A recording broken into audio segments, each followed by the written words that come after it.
السلام علیکم ورحمۃ اللہ وبرکاتہ۔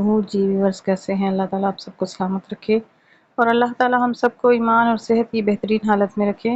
تو چلیے سورۃ الاسراء کے رکوع نمبر 9 کی طرف بڑھتے ہیں۔ اعوذ باللہ من الشیطان الرجیم، بسم اللہ الرحمن الرحیم۔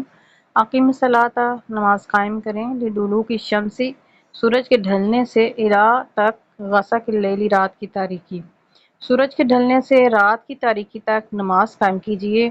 جب زوال کے وقت کے بعد سورج ڈھلنا شروع ہو جاتا ہے تو ظہر، پھر عصر، اسی طرح مغرب اور پھر رات کی تاریکی تک عشاء کی نماز، یعنی 4 نمازیں جو ہیں وہ اسی میں آ جاتی ہیں۔ وقرآن الفجری، اور فجر کے وقت قرآن کی تلاوت کرنا، یعنی فجر کی نماز میں قرآن پاک کی قرات کرنا، یہ سب جو ہے اللہ تعالیٰ نے لازم قرار دیا۔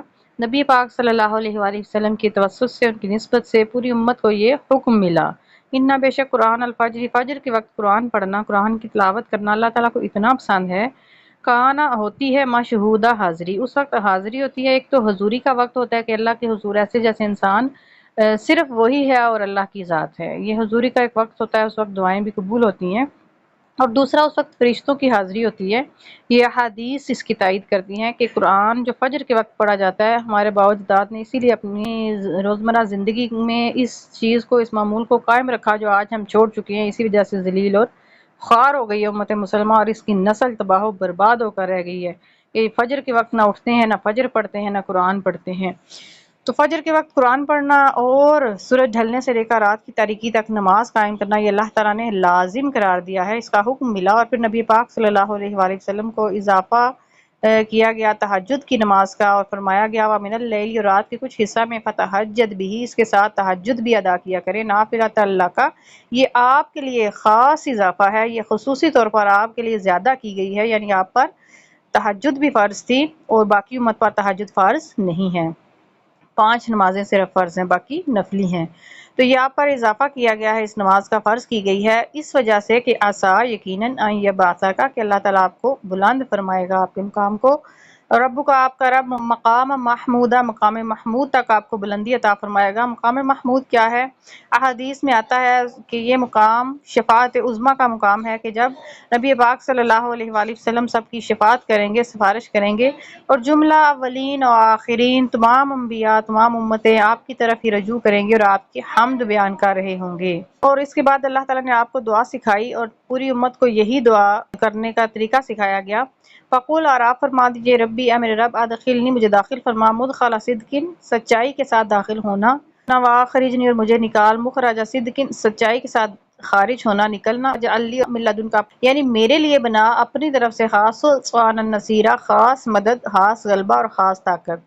یہ اتنی پیاری دعا ہے کہ نبی پاک صلی اللہ علیہ وآلہ وسلم کو جب سکھایا گیا کہ آپ اللہ کے حضور ان الفاظ سے دعا کیجئے کہ مجھے جب دنیا میں رکھنا، داخل فرمانا تو سچائی کے ساتھ رکھنا، اور جب دنیا سے لے کر جانا تو بھی سچائی کے ساتھ ہی لے کر جانا، اور سچ پر ہی زندہ رہوں، سچ پر قائم رہوں، سچ کے ساتھ ہی میری موت واقع ہو، اور اپنی طرف سے سچ پر قائم رہنے کے لیے خاص غلبہ، خاص قوت اور خاص طاقت عطا فرمانا، کیونکہ سچ پر قائم رہنا، کھڑے ہونا بہت مشکل ہے۔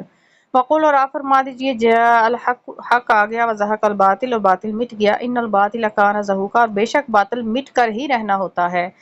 یہ وہ الفاظ ہیں جو فتح مکہ کے وقت نبی پاک صلی اللہ علیہ وآلہ وسلم بار بار ارشاد فرما رہے تھے کہ جاء الحق وزہق الباطل، حق آ گیا اور باطل مٹ گیا۔ وَنُنَزِّلُ، اور ہم نازل فرماتے ہیں، من القرآن، قرآن سے، ما ہوا شفاء، جو شفا ہے، ورحمۃ للمؤمنین، اور مومنین کے لیے رحمت ہے، یعنی یہ خاص کر دیا گیا کہ مؤمنین کے لیے رحمت ہے قرآن، اور شفا بھی ہے، نہ کہ ظالموں کے لیے اور کافروں کے لیے۔ وَلَا يَزِيدُ الظَّالِمِينَ إِلَّا خَسَارًا، اور ظالموں کا نہیں بڑھتا مگر خسارہ اور نقصان۔ اللہ تعالیٰ نے فرمایا قرآن مجید اتنی بڑی فضیلت والی کتاب ہے کہ اس میں رحمت بھی ہے، خوشخبری بھی ہے، شفا بھی ہے، سب کچھ ہے، ہدایت بھی ہے، لیکن ان لوگوں کے لیے نہیں جو ظلم کرتے، یعنی شرک پر قائم رہتے ہیں۔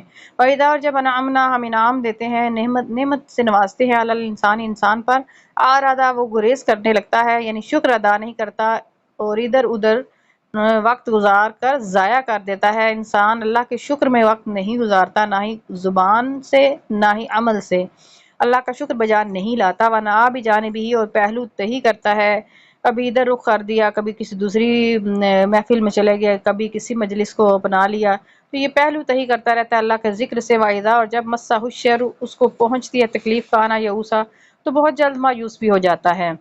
ویسے تو یہ انسان کی فطرت بیان کی گئی، لیکن پھر بھی اللہ تعالیٰ نے بیان فرمایا کہ وہ انسان جو اللہ کی نعمت ملنے پہ شکر ادا کرے اور اگر مشکل آئے، مصیبت آئے، تکلیف آئے تو صابر بن کر رہے تو اللہ تعالیٰ کے حضور اس کا بڑا اجر ہے۔ پھر اس کے بعد اللہ تعالیٰ نے بیان فرمایا کہ کائنات میں بہت سارے مذاہب ہیں، بہت سارے طریقہ کار ہیں جن پر یہ لوگ چل رہے ہیں، اور ایک طرح سے ہر دین میں فرقے بنے تھے، ان کو بھی بیان کیا گیا اس آیت کے تحت۔ قل آپ فرما دیجیے کل یعمل، ہر کوئی عمل کر رہا ہے علی شاکلتہ، اپنی ہی طریقہ پر، اپنی ہی فطرت پر۔